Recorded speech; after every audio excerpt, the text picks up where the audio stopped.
Korang nak tengok aku buat magic tak? Batu-batu ni akan menjadi seperti mencurah air di daun keladi. Okay guys, apa yang kita perlukan adalah concrete sealer by Vivaseal. Bahan-bahan yang korang perlukan adalah sebatang berus ataupun kain lap pun boleh untuk buat sapuan-sapuan kepada batu, plank dan juga batu windblock ini. Yes, concrete sealer ni tadi korang tuangkan di dalam bekas yang berasingan. Nampak macam air, tapi ianya sangat berkesan. Sebelum aku buat sapuan, aku nak proof benda ni pukul 5-2 minit. Sebab apa? Kita perlu tunggu ianya kering.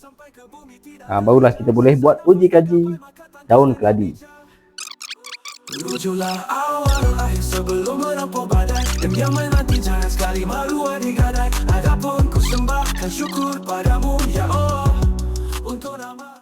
Maaf, masa rakaman ini Helmi kurang sihat, maka Helmi minta saya gantikan untuk terangkan. Setelah proses pengeringan dijalankan selama 6 jam, tiba masanya uji kaji dibuat. Korang boleh nampak air tak resap, air hanya lalu sahaja di atas permukaan seperti cintamu pada Latifah Semerbak Hujung Kampung. Concrete sealer ni memang sangat bagus untuk diguna pakai kepada sesiapa yang nak nampak warna konkret asal, sebab ianya tidak akan berpulat walaupun berhujan panas terdedah pada cahaya matahari.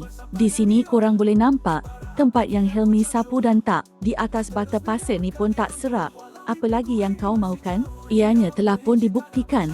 Kalau korang nak look natural, gunalah concrete sealer ini. Tolong jadi diri sendiri. Saya Natasha Romana, pembantu Alam Maya Helmi, melaporkan. Jangan sekali malu adik-adik. Adapun ku sembahkan syukur padamu ya Allah untuk nama harta dan keluarga yang mencinta. Alhamdulillah. Moga bermanfaat.